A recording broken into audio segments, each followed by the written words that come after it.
Like every month we have a mega camp, in essence, and it's just 2 hours. How many people we're talking? Typically, about 40 to 50% of the market center shows up. It's part of the expectations we set out of the gate. That hey, part-time, full-time, we do one event a month. We would be highly encourage you to be there, and inspiration, education, motivation. Are we talking about? Okay. Oh no, this is each market center. Each market center. So, what I do as regional director is I get them driving it as market centers, and that drives their growth. In essence, I do what I did as a team leader. I teach the OPs and team leaders how to do that, and that's what they use to propel their growth. As a region, our goal is to do 4 good leadership events per year, and 4 good agent events per year. How many agent events? 4. 4 leadership and 4. 4 leadership and 4 agent. Can you just speak more about that? What kind of events are leadership and agent? Education. So region-wise, education, we do typically career visioning, 30, 60, 90. The new business by the book was very popular. I don't know if you guys have seen that yet. It's half day on MREA, half day on one thing. That was really popular. I use our existing education. I don't really add anything else to it. We just kind of make a big splash. We ask every market center to let us know how many people they're going to get there. Our ALC clinic's obviously the biggest. We average about 450, 500 at our ALC clinic every year. How long are those events? When you say leadership, it should be taking like 4 or 5 days? One day. Yeah, Just giving the whole 3-4 days course. Well, it depends on the course. Career visioning is a day and a half. We'll typically run it close to 2. One thing I found with career visioning, you want to do a mastermind after the day and a half on compensation structures for teams. We find a lot of agents saying that's what they're missing. What do they pay a buyer's agent, admin? So we do the day and a half, and then I invite them for another 2-3 hours where we actually mastermind structures and compensation, because that's not really part of the course. And what I'll find after a day and a half, almost 100% of people will stay for another 2 or 3 hours to have that discussion. Do you mind sharing that calendar with us? Yeah. For the regions, maybe? I'll have my Ram. Yeah, I got your contact info. I'll have my Ram send it to you. Then I'll also send you a sample of our market center calendars.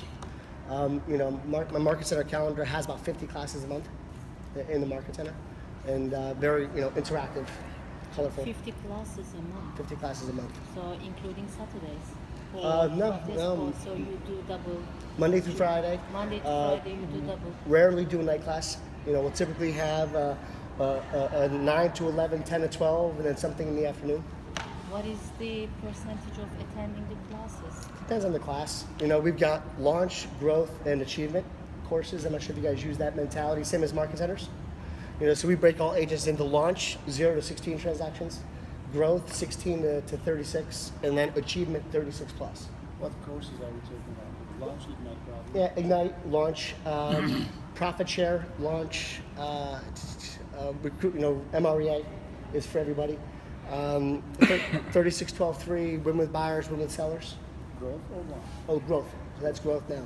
Win with buyers, win with sellers, 36, 12, 3 is all growth. And then achievement, I only do 1 to 2 classes a month for achievement. One of them is always a mastermind with the OP, with me, and one is typically an MREA topic. We're starting to bring in a lot more for admins, because we find the megas want us to help train their admins on systems. What do you have for admins? The 4 MREA courses on admins. So we'll walk through each of those courses, roughly once to twice a year in the market center level. I'm actually, as a region, trying to develop market center faculty that can actually teach those courses, because that's the one thing megas are missing, is they don't know how to train the people. A lot of them use the Monica Reynolds Perfect Assistant coaching, but we try bringing those MRA courses in at least once a year for the admins. Michael, please come back a bit. Yeah. The monthly rallies. Mm-hmm. You said it was education, inspiration, And motivation. Motivation, education, inspiration. My mentality, and kind of what we talk about in the recruiting appointments, is as realtors, we get beaten up every day. Yep. We're beaten up by our sellers, we're beaten up by our buyers, we're beaten up Ourselves? Figuratively ourselves, our spouses and kids think we work too long, too hard a day. So what we try to create is an environment where your market center is your safe haven. It's your place to come and get rejuvenated. The Dofi is our person for that.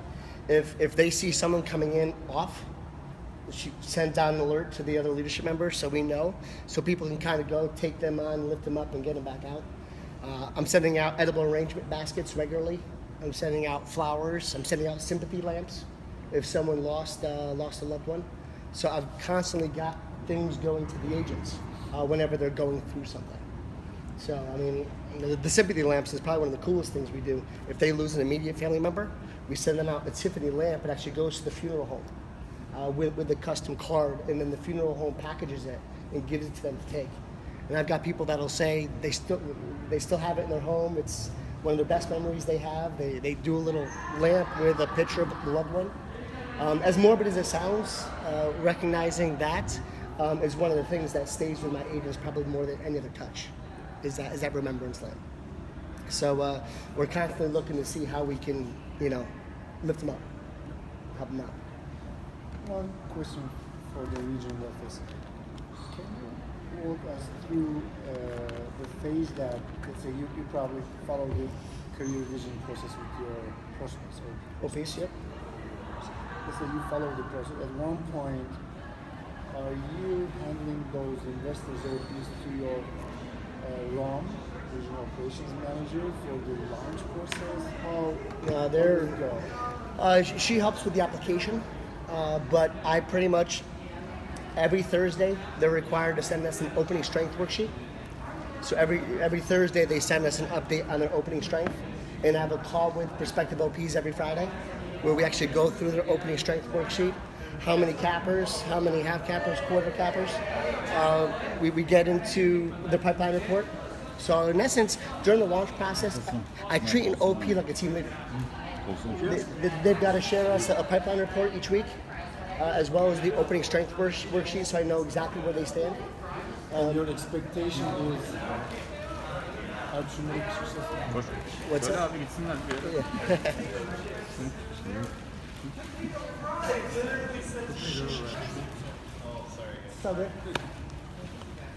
So you're typically trying to make your OPs to have a successful launch with a core group like 48 and 12 coverage. Is that what you're holding them accountable? Yep. Within a time frame. So in essence, an OP is a team leader until they get to the 40 and get approved. So I treat them like a team leader during that phase. And for me, that's me modeling to them how they need to be holding the team leader accountable. So, we start with language of real estate at that phase. We start with the pipeline report at that phase. I start introducing them to each of the tools. You mean growth initiatives? Yeah. Growth initiatives. So they actually, they then see what they have to do with the team leader. So this is what after you sign the SLA, right? After I sign I use authorization to proceed. All right. So what happens is I'll typically interview an OP for about 3 months before I'll give them the authorization to proceed. And in that background checking, training, I actually want to go to a training with them so I can see how they interact in the training room, what kind of questions they ask, what kind of ahas they have. How they receive the training is one of the biggest things I look for in that phase. What training are we talking about? FSO, or if I have something in the region, recruiting great agents, just about anything. But they come to FSO, whether it's with me or on their own, before we do the authorization to proceed. I want them to see what that looks like, what that feels like. So then you sign a sub-licensing agreement with that, or with them, or authorization? No, that's an authorization to proceed, which says you have permission to start building a Keller Williams Market Center. We used to have people that would go out there and start recruiting without being given the permission to do that yet, which could create some damage in new markets, especially if you haven't bulletproofed the right person. So it's very clear they can't have a single recruiting appointment until we do the authorization to proceed. Once we do the authorization to proceed, I do a recruiting day where they've got to book as many appointments as they can with megas and cappers. And you're on stage then? No, it's all one-on-ones. Where I'll go there, we'll rent a conference room in a hotel, and I look at the quality of people they bring in. So our best OP, if you ever have a chance to interact with Al Donahue. Al Donahue's awesome. He's doing his 5th launch right now in 6 years. His group has about 1,200 agents, 1,300 agents. And when I do a recruiting day with Al, he'll book me every 45 minutes from 8 a.m. to 8 p.m. And the $10 million in volume is typically the floor of who he brings into that room. So to me, the quality that they bring into that recruiting day gives me an idea of what their influence in the marketplace is. Like a typical Q&A thing with that recruit? Or? Yeah, it's hey, pretty much, Al asked me to meet with you today. He obviously respects you highly in the marketplace as a peer, and we've got just a few slots available for core group investors, and today just a brief meeting to give you an introduction to who we are, to see if it would be right for you, right for us to move on to a second meeting. So it's a brief introduction. Okay, so then when they have the authorization to proceed, you have what kind of time frames? 30, 60, 90 days? Yeah, so I can actually, I'll send you a copy of You it. have that one? Actually, see if I have access to my phone here. That way I can shoot. Go back to sent.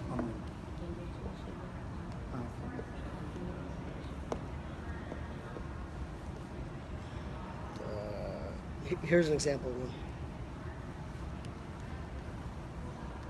Within 30 days, establish a defined ownership model. A defined ownership model. What percentage are they selling? What percentage are they keeping? How much are they selling per share? Identify your core group, your core agent group. So I expect them to have their candidate list of the top 10, 12 people in the marketplace that we want to consider for core group. Determine a cap. Complete guerrilla warfare. So I want to see number of transactions in the proposed territory, zip codes. So we identify territory during that first 30 days. So territory, ownership model, core group candidates on the first 30 days. Within 60 days, obtain signed commitment letters from each of the core group members. So within 2 months, I expect them to build enough of a relationship to get a commitment signed from core group members. With the anticipated transfer date. Obtain individual letters of commitment from at least 6 cappers, and select and schedule FSO. So I expect that done this second month. Within 90 days, obtain signed letters of commitment from at least 12 cappers.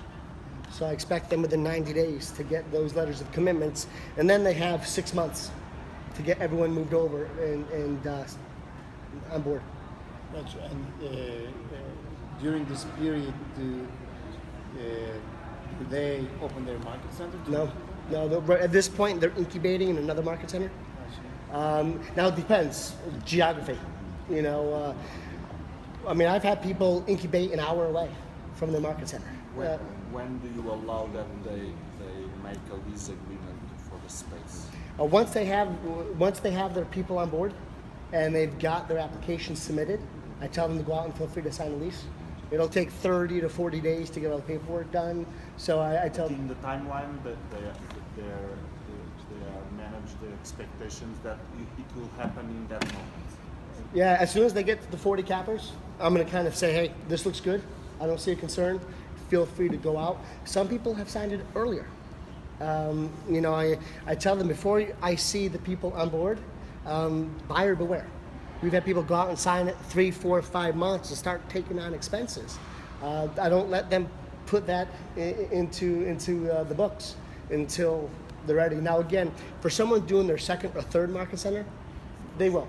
They'll book some of those expenses. They'll put them on as a balance sheet item. It'll be a loan from the current market center to the new market center. But if it's their first market center, they shouldn't sign a lease until they have the people on board incubating in the nearby market center. How long would that take for them to, let's say they lease the market center and launch it and transfer it? 3 months. So from the time they get approved, they have the 3 months to transmit. Again, normally that's the period of time where they're, confirming the lease, build out, get a market center. Is the approval the same thing with the proceed? What was that? The authorization to proceed, that starts before they start recruiting. Once they get the 12 and the 40, they then submit the application. Submit the application. And that's where they start release signing, build out, all that other fun stuff. If they do a good quality 40 agents with the application, by first transmittal they should be at 70. And within 3 months of that point, they should be able to break 100. So my most successful launches will break 100 within 3 to 5 months from first transmittal. You know, I mean, I've had one market center transmitted, first transmitted with 112. So they actually got approved. They had 65 on the application, and first transmitted with 112. That was my final question for region. So let the OPs and team leaders on region. So you set those expectations from OPs. So how do you support them to reach this? So Let's say they're brand new, they don't know anything about Keller Williams, so you set those expectations, which is not that easy, like 100 in 6 months. So how do you support them to reach the So in essence, I treat them like a team leader during this launch phase, which means I'm the OP. So I use that mindset. So again, they have one call with me minimum each week. I'll go out there in their marketplace with them. I give them at least 2 slots a month where I'll go out there and I'll sit with them and I'll do recruiting with them and we'll help them close deals. Again, they start plugging into the training, start plugging into the tools. So it's one phone call a week and at least 2 face-to-faces a month. Now keep in mind, my region, from one end to the other end is about 160 miles. So it's a very dense region.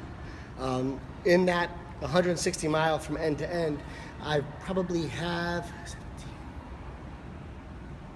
80,000 realtors in that area. I mean, it's greater New York. I mean, it's one of the densest markets in the country. I'll have market centers, 6-7 minutes apart, that are completely different markets. They don't compete for the same agent base. They don't compete for the same anything. So it's very dense. So I can do that. If I was in Canada, where they have 5 time zones, it'd be a lot harder to set that expectation. I couldn't physically do it. But what I did I'm a regional director. I'm also an OP. So I launched a successful marketing center in New Jersey. For that 5 years, I helped build the New Jersey market as an OP and as a regional director. As I started getting into the new markets, Long Island and Connecticut, I went and launched market centers in each of those areas. So I go out to those market centers twice a week as an OP, and that's how I do my recruiting in that market area. It allows me to build an example of a great Keller Williams office while I'm helping them recruit.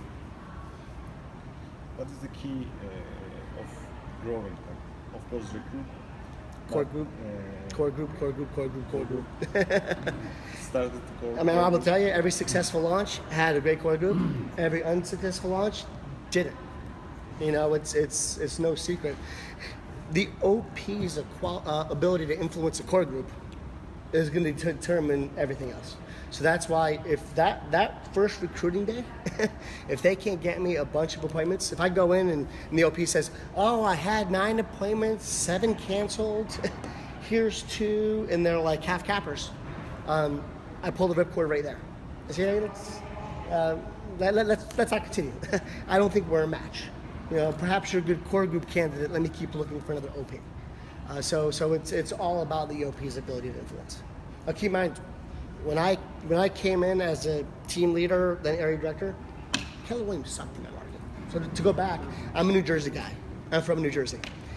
When I met a Keller Williams person, they were in Massachusetts, and the person kept calling me for months, and I said, I'm a white guy. I'm here. I'm not moving. Had a bad day. I said, hey, we're coming up to Massachusetts this weekend to visit family. I'll stop in and meet with your OP. I met with that OP for 5 hours. At the end of the meeting, she said, hey, what do you think? I said, I'm joining KW. The KW I'm hearing here is not what I know in New Jersey. New Jersey was actually a train wreck at that time. 1,200 agents in the entire region. They couldn't really attract talent. So I got up and I moved to Massachusetts for 2 years to learn the model, to understand how it works. At that time, Keller Williams was changing the regions in New Jersey, removing one regional owner and having them bought out by another one. And when I came back was right around the same time as they came in. And from there, we just one great market center at a time. So again, we kind of created Keller Williams in New Jersey over the last 8 years, because before that it was bad talent, bad reputations. You know, when the new regional owner came in, Brian Fair, if you've met Brian, they closed 4 or 5 offices, 4 or 5 market centers, because it was the wrong people. So, you know, the previous regional owner couldn't attract talent, so he just sold the market center for to whoever he could. You know, I meet about 80 prospects a year for OPs to find my 4.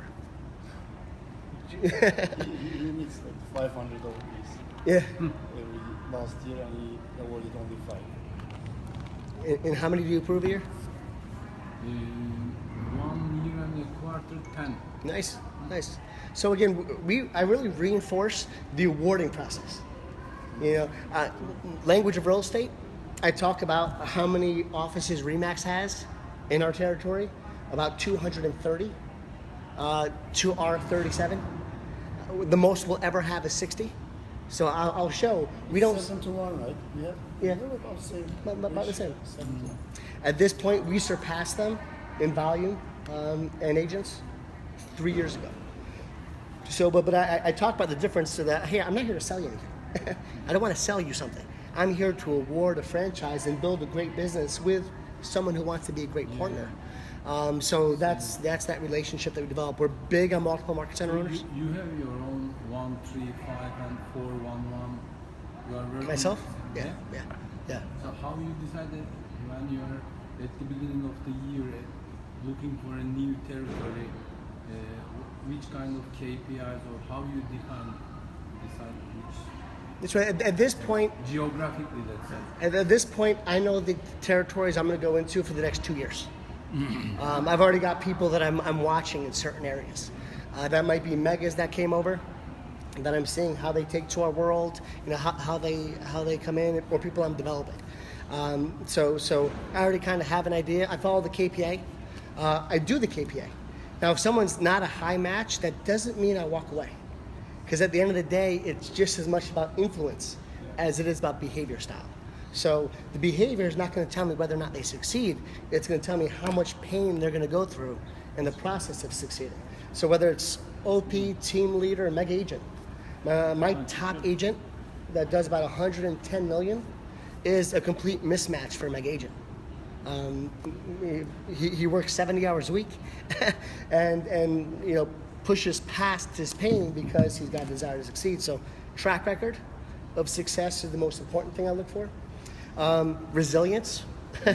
Resilience is great, is huge. How many times do they get punched in the face only to get up and do it again? So I look for resilience and grit in that, and references.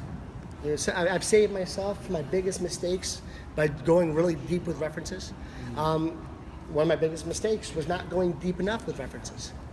So you know, track record, resilience, and references to me are the 3 most important things. What about the accountability side? Who is responsible for your personal accountability? Who am I accountable to? My wife.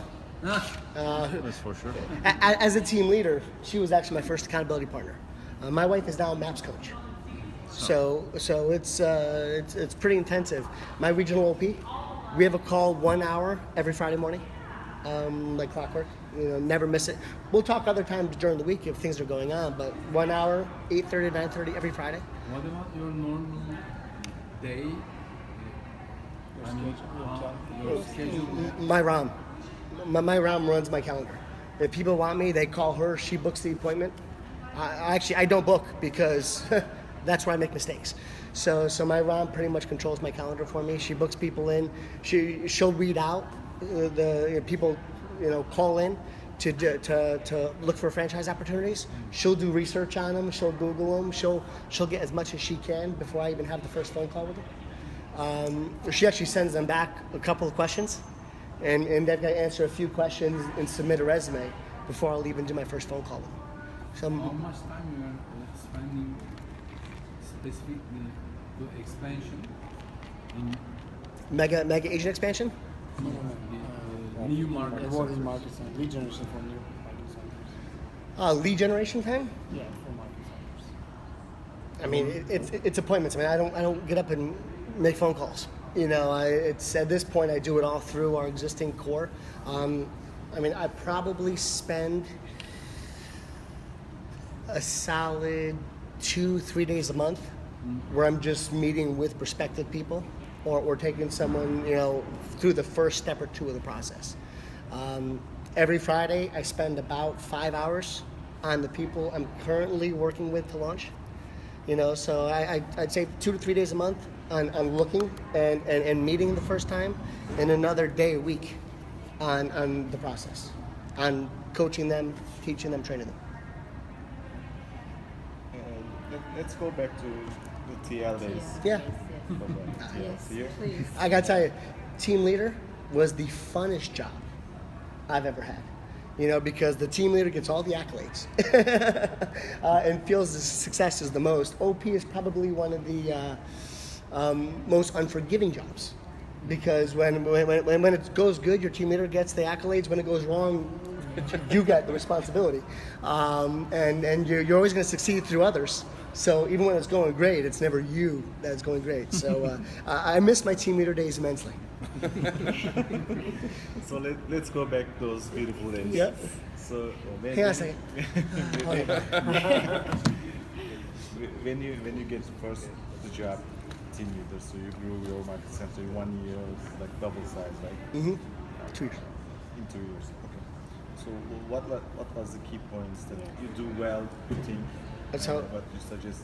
So I was saying I build a market center from the inside out. I build a market center from the inside out. So the first thing I do, go in, bond, create relationships. I'm a relationship person. You know, my relationships with each agent is going to be different. You know, there's going to be some women that look at me as their son, some that look at me as their brother, some guys that look at me as their son. I go golfing with some of my agents' husbands. You know, so I mean, I kind of take on whatever role you know, I fit into in their world. So you know, the first thing I do is I go in there and I build relationships at a high level. The biggest mistake I made as a team leader, I didn't understand the MREA until my 3rd year as a team leader. My 3rd year is when I went to recruiting by the book with Holly Perry, and I'm like,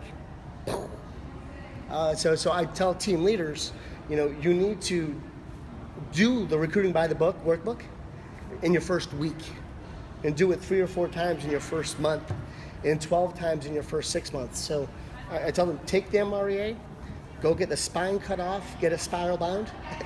You see that leadership version? Do you guys have a leadership version of the MREA where it's all tabbed out? Yeah, I mean, we have it in English. We don't have. Yeah. We have the book. So I tabbed it all out years ago, before the leadership book was out yet. So if I could have done one thing better, I could have learned that a lot quicker, because that's going to help me understand how to do a quality needs analysis. And that's my first appointment with anybody. Existing agents, I'm re-recruiting, or new agents, I'm recruiting. I'll give you a quick example. When I came back to New Jersey, there was this gal, Allison Gambone, out of Bayside. We did a training in Summit, New Jersey. So from Bayside to Summit, New Jersey is a haul. 2 different worlds. She came in with 30 agents to a training class. And I said, how did you get 30 people from Bayside to here? And she said, I'm a recruiter. I'm always recruiting. I'm recruiting to training classes. I'm recruiting to regional training classes. I'm recruiting to come into the office to meet with me. So I've always got that recruiting mindset. So everything I'm doing is constantly earning the right to be in business with you again. So when I meet with someone for the first time, I get to understand their business, get to understand their big why. As a team leader, my roster had their name, their telephone number, their email address, their spouse's name, their kids' names, the pets' names, and their big why. So that's kind of how I manage my roster as a team leader. That way, anytime I can go and look at it and remind myself of something that's important to that person. So relationships, which leads to referrals. I treat them like a Met database. You know, my agents are my Met database. They get a 33 touch. You know, they get phone calls regularly from me, from the staff. They get note cards. They get birthday cards. When they give me a referral, they get a $5 Starbucks card as a thank you, and a follow-up call after the first appointment. So I treat them like Mets, 33 to 40 touches a year. You know, and that's what drives my referral business. So they give you the referral, and then you make the appointment, and then they call back. How did it go to the guy? So Is it a follow-up call? yeah, I'll have him do a Yeah. follow-up call. Say, hey, you know what? I think it went